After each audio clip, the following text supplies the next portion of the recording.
Geography of the world उसमें एक topic discuss किया था कॉन्टिनेंट ऑफ द वर्ल्ड। तो उसमें अभी हमारा हाफ ही टॉपिक ये हुआ था। उसके बाद हाफ टॉपिक जो है वो इसमें रह जाता है, तो उसको हम आज डिस्कस कर लेंगे।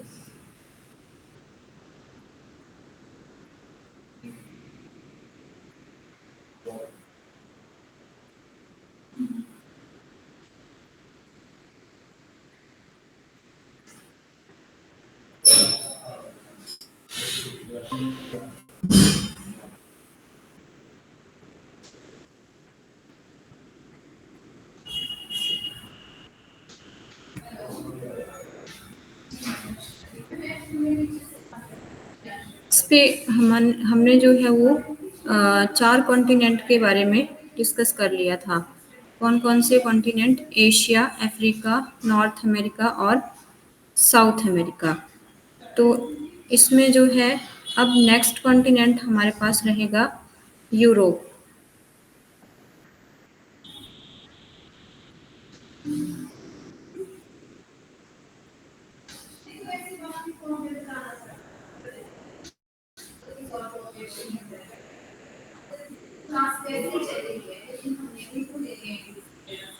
आज हम यूरोप कॉन्टिनेंट के बारे में डिस्कस करेंगे।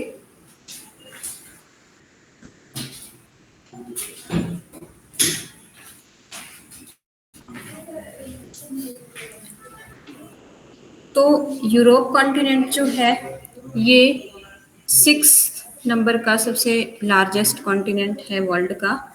और अगर हम एरिया की बात करते हैं तो एरिया जो है वो इसमें टोटल आता है 6.8%। एरिया जो है वो इसमें रहेगा। टोटल कॉन्टिनेंटल एरिया वर्ल्ड में जो है उसका 6.8% जो है वो इसमें रहता है। उसके बाद अगर कंट्रीज़ की बात करते हैं तो कंट्रीज़ इसमें आती हैं 51।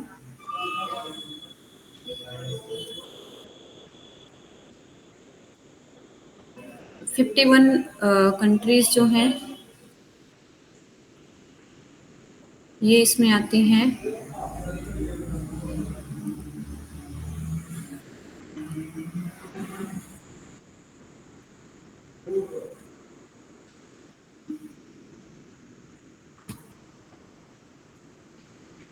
और सबसे हाईएस्ट पॉइंट जो है इस कॉन्टिनेंट का ये है माउंट एलब्रस। माउंट एलब्रस जो है वो सबसे ऊंचा पर्वत है यूरोपियन कॉन्टिनेंट का, जिसकी हाइट रहेगी हमारे पास 5642 मीटर्स। उसके बाद अगर हम सबसे बड़े देश की बात करें तो ये आता है रशिया, और ये वर्ल्ड में भी सबसे बड़ा देश है अकॉर्डिंग टू एरिया वाइज। और रशिया जो है वो एशिया कॉन्टिनेंट का भी सबसे बड़ा देश आता है, क्योंकि रशिया जो है वो यूरोप और एशिया दोनों कॉन्टिनेंट में है। तो इस तरह से रशिया जो है वो एशिया और यूरोप दोनों में आएगा। लार्जेस्ट एरिया वाइज कंट्री जो है। और सबसे छोटा जो देश आएगा ये है वेटिकन सिटी, और ये वर्ल्ड में सबसे छोटा है। यूरोपियन कॉन्टिनेंट में ही नहीं बल्कि वर्ल्ड में भी ये सबसे स्मॉलेस्ट कंट्री है वेटिकन सिटी। उसके बाद जो है कुछ अदर फीचर्स हैं कॉन्टिनेंट, इस कॉन्टिनेंट की। तो इसमें हमारे पास क्या रहेगा कि उत्तरी गोलार्ध का ये सबसे छोटा महाद्वीप है। यहाँ पे अगर हम यहाँ पे तो इंडिविजुअल मैप दिया हुआ है एक एक कॉन्टिनेंट का, लेकिन हम अगर पूरा होल मैप देखें कॉन्टिनेंट का तो इसमें ये नॉर्दर्न हेमिस्फीयर में आता है यूरोप। और नॉर्दर्न हेमिस्फीयर की जो है वो सबसे स्मॉलेस्ट कॉन्टिनेंट में आता है यूरोप।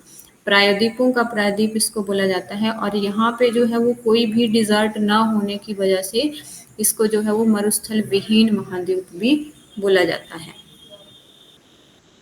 उसके बाद अगर हम मेजर रिवर्स की बात करते हैं यहाँ पे, तो यहाँ की जो प्रमुख नदी आती है ये है राइन रिवर। और राइन रिवर को हम एक अनदर नेम से जानते हैं कोयला रिवर। और ये जो राइन रिवर है ये बिजिएस्ट सबसे व्यस्त जो व्यापारिक नदी है, busiest trade river of the world. दुनिया की ये सबसे बिजी, सबसे व्यस्त व्यापारिक नदी मानी जाती है। और इसके बाद जो है वो वोल्गा रिवर आती है, जो कि लॉन्गेस्ट रिवर है यूरोप की। और अगर हम वर्ल्ड लॉन्गेस्ट रिवर की बात करते हैं तो वो आती है हमारे पास नाइल। और नाइल जो है वो अफ्रीकन कॉन्टिनेंट में है, तो वोल्गा जो है वो यूरोप कॉन्टिनेंट की सबसे लंबी रिवर है। इसी तरह से और भी कई मेजर रिवर्स हैं यहाँ पे, जैसे सीन रिवर है, ये पेरिस में है। एल्ब रिवर है जर्मनी। टाइबर है रोम। और ये एक बहुत इम्पॉर्टेंट यहाँ पे क्वेश्चन बन जाता है, और ये पेपर में भी कई बार बहुत रिपीट होता है क्वेश्चन, कि जो लंदन सिटी है वो कौन सी रिवर के बैंक पे है, किस नदी के किनारे स्थित है। तो ये है टेम्स रिवर। तो ये काफ़ी इम्पोर्टेंट है यहाँ पे, लंदन किस नदी के किनारे स्थित है, टेम्स रिवर। उसके बाद कुछ मेन सीज आते हैं हमारे पास, प्रमुख सागर आते हैं, जिसमें कि भूमध्य सागर जो है ये काफ़ी ज़्यादा इम्पोर्टेंट रहता है, जो कि अफ्रीका को यूरोप कॉन्टिनेंट से अलग करता है, सेपरेशन करता है ये यूरोप की अफ्रीका से। कौन सा? भूमध्य सागर। इसी तरह से काला सागर यूरोप और एशिया के बीच में है, एड्रियाटिक। इस तरह से अनदर जो है यहाँ पे दिए हुए हैं। और यहाँ पे लेक्स की बात करें अगर, तो लेक जो है वो यूरोपियन कॉन्टिनेंट की सबसे लॉन्गेस्ट लेक आती है हमारे पास, लाडोगा लेक। लाडोगा लेक जो है ये सबसे लंबी झील है यूरोपियन कॉन्टिनेंट की। और बाल्टन लेक है हंगरी में, ऑस्ट्रिया की कैपिटल है ये हंगरी। बैटन झील ये स्वीडन में है। बेरनन ये भी स्वीडन में है। उसके बाद हमारे पास आते हैं मेजर माउंटेन। तो सबसे बड़ा जो माउंटेन है ये हमने पहले डिस्कस कर लिया, माउंट एल्ब्रस। और यहाँ पे माउंटेन रेंजेस आती हैं, तो काकेशस माउंटेन रेंज जो है ये एल्ब्रस माउंटेन की सबसे हाईएस्ट पीक है, सबसे ऊंची चोटी है ये, जो कि रशिया में है। उसके बाद बहुत ही इम्पोर्टेंट माउंटेन आता है यहाँ पे, आल्पस। ये इम्पोर्टेंट है। आल्पस माउंटेन रेंज जो है ये कौन से कॉन्टिनेंट में है? यूरोप। यूराल, यूराल जो है ये यूरोप और एशिया दोनों कॉन्टिनेंट को सेपरेट करती है। एशिया को यूरोप से सेपरेट करने वाली माउंटेन रेंज कौन सी है? यूराल। और ये जो यूरोप कॉन्टिनेंट है इसका एक बहुत बड़ा जो स्थलखंड है, जो लैंड मास है, भूमि का टुकड़ा है, ये एशिया से जुड़ा हुआ है, एशिया कॉन्टिनेंट से। तो एशिया से कनेक्ट होने की वजह से जो है इन दोनों महाद्वीपों को यूरेशिया की जो है वो संज्ञा भी दी जाती है। यूरेशिया, यूरेशिया जो है वो एशिया प्लस यूरोप,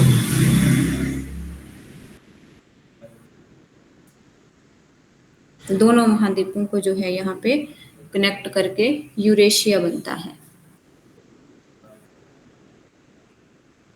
उसके बाद कुछ चैनल आते हैं हमारे पास। चैनल मतलब यहाँ पे मेन इम्पोर्टेंट जो है इसकी बात करेंगे हम, तो ये आता है इंग्लिश चैनल।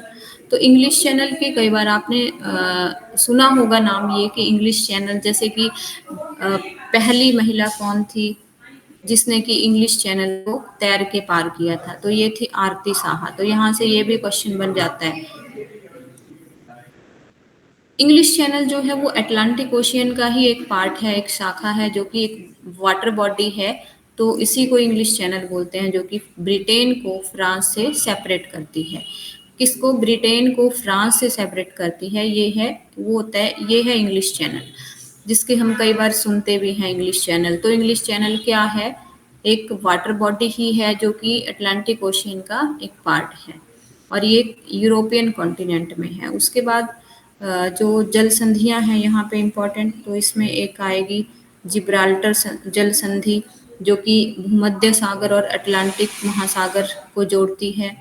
इस तरह से जिब्राल्टर जो है ये काफ़ी इम्पोर्टेंट रहती है यहाँ पे,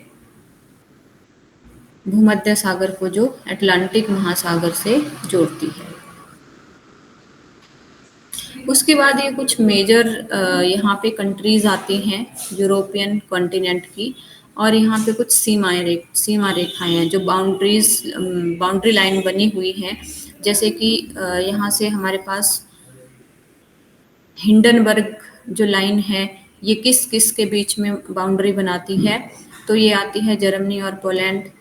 मैन रहीम है रशिया और फिनलैंड के बीच में। इसी तरह मैगिनाट है, मैगिनाट भी इम्पोर्टेंट है। मैगिनाट बनाती है फ्रांस और जर्मनी के बीच में। फिर उसके बाद जो है हमारे पास जैसे मैकमोहन आती है भारत और चाइना के बीच में, रेड क्लिफ आती है भारत और पाकिस्तान। तो इस तरह से यहाँ पे भी कुछ बाउंड्री लाइंस हैं जिनको कि कुछ नाम दिए हुए हैं, जैसे हिंडनबर्ग और मैगिनाट, ये दो यहाँ पे इम्पोर्टेंट आती है। उसके बाद कुछ इम्पोर्टेंट फैक्ट हैं इस कॉन्टिनेंट के बारे में, जिसमें कि फ्रांस जो यहाँ की कंट्री है, इसको क्या बोला जाता है, किसानों का देश, क्योंकि फ्रांस में जो है वो मैक्सिमम ऑक्यूपेशन क्या है लोगों का, एग्रीकल्चर। तो इस तरह से किसानों का देश बोला जाता है इसको। और यहाँ पे कुछ ग्रासलैंड भी हैं जो कि हम पिछले कॉन्टिनेंट में भी पढ़ते आ रहे हैं, जैसे कि हमने प्रेयरीज पढ़े, जो प्रेयरीज थे वो नॉर्थ अमेरिका में थे। और उसके बाद हमने पंपास पढ़े अर्जेंटीना में, जो साउथ अमेरिका में आते हैं। उसी तरह से यूरोप में जो है वो इम्पोर्टेंट ग्रासलैंड आते हैं जो कि स्टेपी नाम से जाने जाते हैं। किस नाम से जाना जाता है इनको, स्टेपी। क्वेश्चन इसमें आपके पास कैसे आता है, इसमें क्वेश्चन ऐसे आता है कि मैच द फॉलोइंग, मैच करने के लिए आता है। एक साइड आपके पास ग्रासलैंड दिए होंगे और दूसरी साइड आपके पास कॉन्टिनेंट नेम दिए होंगे, तो सही जो ग्रासलैंड होगा किस कॉन्टिनेंट में आता है उस तरह से मैच करना है। इसी तरह हमारे पास माउंटेन रेंज का क्वेश्चन भी आ सकता है, कॉन्टिनेंट में माउंटेन्स भी आ सकते हैं। तो इस तरह से क्वेश्चन आने के जो है वो ज़्यादा चांसेस रहते हैं इस टॉपिक से, क्योंकि एक ही क्वेश्चन में जो है वो 4-5 चीज़ें इसमें कवर हो जाती हैं। तो स्टेपी जो है, ये स्टेपी ग्रासलैंड जो है ये कहाँ पे है, यूरोपियन कॉन्टिनेंट में। और इनको कुछ और नाम से भी जाना जाता है, जैसे कि विश्व का अन्न भंडार इनको बोला जाता है, और रोटी की डलिया। तो ये हमारे पास इम्पोर्टेंट फैक्ट थे यूरोपियन कॉन्टिनेंट के बारे में। और यूरोपियन कॉन्टिनेंट में जो इटली है, यहाँ पे इटली जो कंट्री है, तो ये दुनिया भर में जो है वो ग्रेप्स प्रोडक्शन के लिए जो है वो विश्व में माना जाता है। मतलब टॉप ग्रेप्स प्रोड्यूसिंग कंट्री है ये वर्ल्ड की, इटली।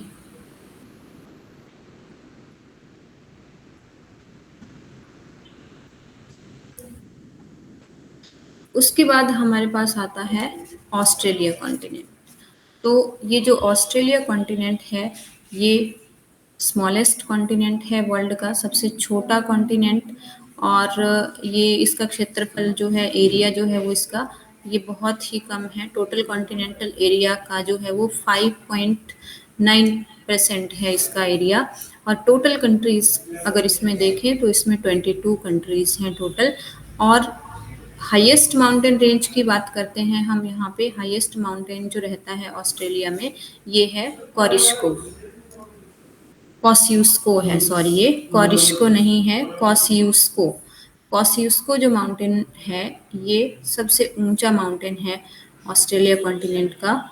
और इसकी जो हाइट रहती है हमारे पास, ये है 2228 मीटर। और ये जो कॉसियुस्को है, इसमें जो ग्रेट डिवाइडिंग रेंज है, माउंटेन रेंज है, ये पाई जाती है। ग्रेट डिवाइडिंग रेंज पे भी क्वेश्चन आ जाता है कि ये कौन से कॉन्टिनेंट में है। तो ये ऑस्ट्रेलिया कॉन्टिनेंट में है।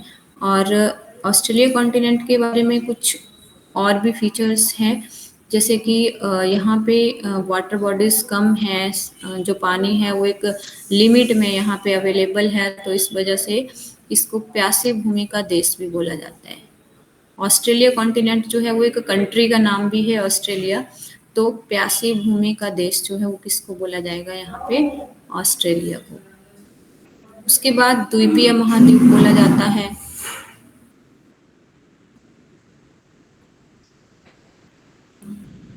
माउंटेन जो है यहाँ पे कौन कौन से मेन आते हैं, तो ग्रेट डिवाइडिंग रेंज है, ब्लू माउंटेन्स है, डार्लिंग रेंज है, माउंटेन ग्रे रेंज है, ब्रोकन हिल्स है, ये मेन आता है। इसमें हमारे पास ये और ये जो है वो ज़्यादा इम्पोर्टेंट है। उसके बाद मेजर रिवर्स की अगर हम बात करते हैं तो मेजर रिवर आते हैं यहाँ पे डार्लिंग रिवर, जो कि सबसे लार्जेस्ट रिवर है ऑस्ट्रेलियन कॉन्टिनेंट की। उसके बाद विक्टोरिया रिवर है, मर्रे रिवर है, ये मेन जो है यहाँ की रिवर्स हैं। और उसके बाद कुछ इम्पोर्टेंट फैक्ट अगर हम यहाँ पे बात करें तो ऑस्ट्रेलिया की जो कैपिटल है ये है कैनबरा, और न्यूजीलैंड जो ऑस्ट्रेलियन कॉन्टिनेंट की एक कंट्री है इसकी कैपिटल है वेलिंगटन। तो यहाँ पे जो है वो विश्व प्रसिद्ध सोने की खानें भी पाई जाती है। और एक बहुत ही इम्पोर्टेंट क्वेश्चन, माओरी जो न्यूजीलैंड की जो मूल निवासी हैं उनको क्या बोला जाता है, माओरी। जिस तरह से हमने नॉर्थ अमेरिका के मूल निवासियों को क्या पढ़ा था, उनको क्या बोला जाता है, रेड इंडियन। इसी तरह न्यूजीलैंड के जो मूल निवासी होंगे उनको माओरी बोला जाता है। उसके बाद हम बात करते हैं यहाँ पे, ये भी इम्पोर्टेंट है, प्रवाल भित्ति। दुनिया की सबसे बड़ी प्रवाल भित्ति है यहाँ पे, जिसका नाम है ग्रेट बैरियर रीफ। विश्व का सबसे बड़ा प्रवाल है ये, और ये 1900 किलोमीटर एरिया में यहाँ पे फैला हुआ है। अब ये प्रवाल भित्तियाँ क्या होती हैं, ग्रेट बैरियर रीफ क्या चीज़ है? तो ग्रेट बैरियर रीफ जो है वो एक ऐसा समुद्र में या पानी में पाए जाने वाला एक ऐसा रीफ है जिसमें कि जो मैरिन लाइफ है, जो पानी वाले जो जीव जंतु होते हैं, समुद्री जीवन जो है, जैसे कि हमारे पास मछलियाँ आएंगी, इसमें शार्क, कछुए, ये इस तरह का जो समुद्री जीवन होता है उसकी जो 1000 हैबिटेट्स होते हैं, बहुत ज़्यादा हजारों प्रजातियाँ जो हैं इसमें पाई जाती हैं और इनको कंजर्व करके रखा जाता है। तो ये होता है ग्रेट बैरियर रीफ, जो कि दुनिया का सबसे बड़ा कहाँ पे पाया जाता है, ऑस्ट्रेलिया में। उसके बाद लास्ट कॉन्टिनेंट आता है हमारे पास अंटार्कटिका। अंटार्कटिका के बारे में अगर हम बात करें तो अंटार्कटिका जो है वो 5th नंबर का सबसे बड़ा कॉन्टिनेंट है, और इसका जो एरिया रहता है ये है 9.2%। और ये कॉन्टिनेंट जो है वो ऑलवेज बर्फ से ढका रहता है, यहाँ पे बर्फ ही होती है, इसलिए इसको वाइट कॉन्टिनेंट या फिर श्वेत महाद्वीप के नाम से भी जाना जाता है। दुनिया का सबसे ठंडा और बर्फीला क्षेत्र है ये। सबसे कम तापमान जो है यहाँ पे पाया जाता है, ये यहाँ पे आपके पास दिया हुआ है। दुनिया का सबसे कम तापमान कहाँ पे पाया जाता है, ये बोस्टॉक नाम की जगह है अंटार्कटिका में, यहाँ पे -95 डिग्री सेल्सियस। दुनिया का ये सबसे ठंडा और बर्फीला क्षेत्र है। अंटार्कटिका जो है यहाँ पे सबसे पहले ह्यूमन बीइंग जो मनुष्य की नज़र जो पड़ी थी यहाँ पे, ये पड़ी थी 1820 में। 1820 में इसको जो है वो खोजा गया था। तो कुछ अन्वेषक थे जिन्होंने जो सी कोस्ट एरियाज थे उनको, उनकी जो ट्रैवलिंग करी थी, और इस ट्रैवलिंग के दौरान उनको पता चला कि यहाँ पे एक महाद्वीप है जिसको कि खोजा गया था यहाँ पे। और एक अन्वेषक थे नॉर्वे के रोनाल्ड एमंडसन, जिन्होंने दक्षिणी ध्रुव पर सबसे पहले उनको पहुंचने में सफलता मिली थी। और ये जो अंटार्कटिका कॉन्टिनेंट है ये साउथ पोल्स पे, दक्षिण ध्रुव पे ये स्थित है। इसके बाद हम अगर सबसे ऊंचे पर्वत की बात करते हैं यहाँ पे, तो यहाँ का जो सबसे ऊंचा पर्वत है ये आता है विंसन मैसिफ। विंसन मैसिफ जो है 4892 मीटर जो है इसकी हाइट है, विंसन मैसिफ। और इसके बाद इम्पॉर्टेंट है यहाँ पे कि जो दुनिया का सबसे बड़ा ग्लेशियर है लैम्बर्ट ग्लेशियर। दुनिया का सबसे बड़ा ग्लेशियर कौन सा है, लैम्बर्ट ग्लेशियर, जो कि अंटार्कटिका कॉन्टिनेंट में पाया जाता है।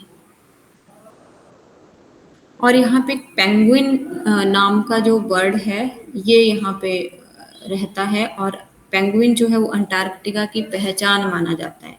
ये एक ऐसा बर्ड है जो उड़ नहीं पाता है, वो ज़मीन पे ही चलता है, लेकिन ये एक अच्छा स्विमर भी है, स्विमिंग भी अच्छी करता है और ये अपना शिकार जो है वो कैसे करेगा? समुद्र में गोता लगा करके। अगर हम भारत की बात करें तो इस महाद्वीप पे जो अंटार्कटिका कॉन्टिनेंट है, यहाँ पे भारत का फर्स्ट जो वैज्ञानिक दल था वो 1981 में गया था। 1981 इंडिया का जो था ये सबसे पहले यहाँ पे गया था और यहाँ पे इंडिया के जो है वो रिसर्च सेंटर भी हैं अंटार्कटिका में। तो यहाँ पे 2 रिसर्च सेंटर बताए गए हैं, एक जो है वो गंगोत्री है और एक मैत्री। और भारत का अगर पहला यहाँ पे बताया जाए तो ये है आर्कटिक में हिमाद्री। और इसके अलावा मैं यहाँ पे ऐड कर देती हूँ गंगोत्री और मैत्री नाम के 2 जो हैं वो रिसर्च सेंटर हैं यहाँ पे इंडिया के। अंटार्कटिका कॉन्टिनेंट जो है ये लगभग 98% जो है वो बर्फ से ही ढका रहता है और थोड़ा सा लगभग 2% यहाँ पे थोड़ी सी जमीन दिखाई देती है जहाँ पे कुछ ये पर्वत चोटियाँ हैं और कुछ रॉक्स हैं यहाँ पे। तो ये एक सर्वाइवल कॉन्टिनेंट नहीं है।